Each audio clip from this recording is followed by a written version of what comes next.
সকালবেলায় গাড়ি যেভাবে প্রতিনিয়ত চালাই, গাড়ি গ্যারেজ থেকে বের করে নিয়ে গাড়ি সদর হাসপাতালের সামনে নিয়ে আসি, পার্কিং করি। ওখান থেকে এক ভদ্রলোক এসে আমাকে বলে যে আমি ডাক্তার, আমি একটু কলেজ পাড়ায় যাব।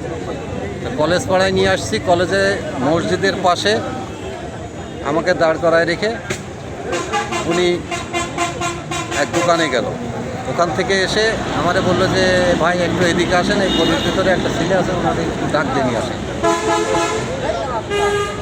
আমি গাড়িতেই চাবি রেখে বোকামো করেছি, ওইটাই গাড়িতে চাবি রেখে আমি ওই ভদ্রলোককে ডাকতে গেছি। ডাকতে গেলে পরে মানে 2 মিনিট এর ভিতরে ঘুরে এসে দেখে আমার গাড়ি নেই, সেই লোকও নাই, ডাক্তারও নাই, কেউ নাই। জেলা ভিতরে এসে কুষ্টিয়া হাইওয়েতে, ঝিনাইদহ কুষ্টিয়া হাইওয়েতে এসে আমরা কিন্তু গাড়িটা ধরতে সক্ষম হই।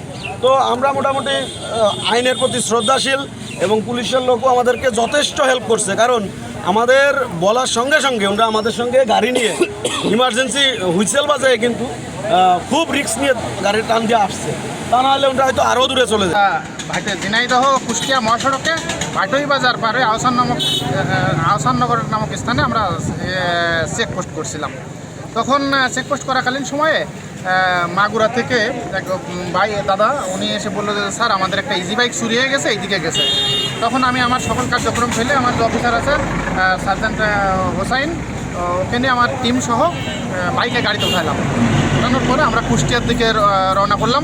আমাদের গাড়িতে যত গতি আছে সর্বোচ্চ গতিতে এবং ওটার বাজিয়ে পরে গাড়িতে সৌভাগ্যবশত গাড়িতে জিপিএস লাগানো ছিল, যার কারণে আমাদের লোকেশনটা পেতে অত্যন্ত সহজ হয়েছে। তো আমরা আমাদের শেষ সীমানায় ইসলাম বিশ্ববিদ্যালয়ের আগে এসে শেখপাড়া বাজারের লাস্টে চোর সহ আপনার ইজি বাইক উদ্ধার করতে সক্ষম হই। এখন ইজি বাইক এবং যে যিনি চুরি করে নিয়ে আসতেছিলেন মাগুরা থেকে আমাদের হেফাজতে আছে, আইনগত প্রক্রিয়া চলমান।